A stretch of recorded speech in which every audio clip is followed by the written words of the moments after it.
కూరగాయల ధరలు మండిపోతున్నాయి. కార్తీక మాసం కావటంతో వీటికి డిమాండ్ పెరిగింది. ఒక్కసారిగా మార్కెట్లో ధరలు చుక్కల్లంటుతున్నాయి. రైతు బజార్లకు వెళ్లి ఏం కొనాలన్నా ఆలోచించే పరిస్థితి ఏర్పడింది. సామాన్య ప్రజలు ఏం కొనేటట్టు లేదు, ఏం తినేటట్టు లేదు. రైతు బజార్లలో ప్రస్తుతం కూరగాయల ధరలు హీటెక్కిస్తున్నాయి. చలికాలంలోనూ ప్రజలకు చెమటలు పట్టిస్తున్నాయి. ఉల్లి, పచ్చిమిర్చి, టమాటా ధరలైతే వినియోగదారులకు చుక్కలు చూపిస్తున్నాయి. కిలో ఉల్లి ధర తెలుగు రాష్ట్రాల్లో 70 రూపాయలకు పైనే ఉంటే దేశ రాజధాని ఢిల్లీలో ఉల్లి కన్నీరు పెట్టిస్తోంది. టమాటా కిలో 50 రూపాయలకు పైగానే అమ్ముతున్నారు. మిగతావి కూడా అధిక ధరలు పలుకుతున్నాయి. క్యాబేజీ 30 రూపాయలు, కాలీఫ్లవర్ 30 రూపాయలు, వంకాయలు కిలో 45 రూపాయల వరకున్నాయి.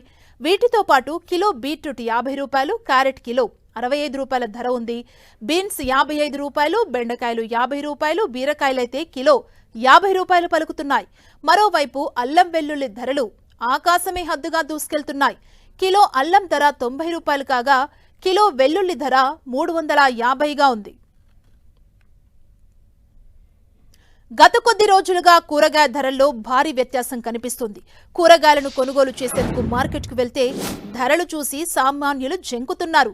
సాధారణంగా వేసవిలో నీటి ఎద్దడి కారణంగా దిగుబడులు అంతంత మాత్రంగానే ఉంటాయి. కానీ ఇప్పుడు కార్తీక మాసం కావటంతో మాంసానికి గిరాకీ తగ్గుతుంది. కూరగాయల ధరలకు రెక్కలొచ్చి అమాంతం పెరిగిపోతున్నాయి. కూరగాయలతో పాటు ఆకుకూరలకు కూడా డిమాండ్ పెరిగింది.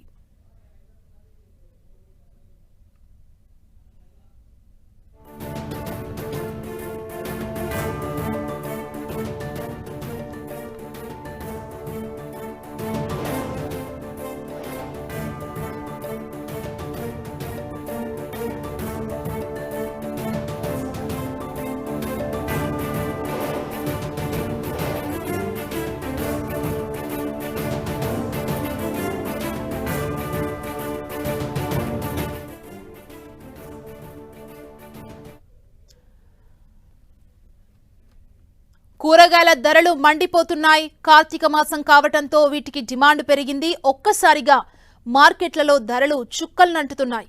రైతు బజార్లకు వెళ్లి ఏం కొనాలన్నా ఆలోచించే పరిస్థితి ఏర్పడింది. సామాన్య ప్రజలు ఏం కొనేటట్టు లేదు, తినేటట్టు లేదు. రైతు బజార్లలో ప్రస్తుతం కూరగాయ ధరలు హీటెక్కిస్తున్నాయి.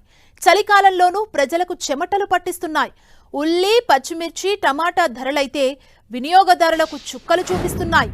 కిలో ఉల్లి ధర తెలుగు రాష్ట్రాల్లో 70 రూపాయలకు పైన ఉంటే దేశ రాజధాని ఢిల్లీలో ఉల్లి కన్నీరు పెట్టిస్తోంది.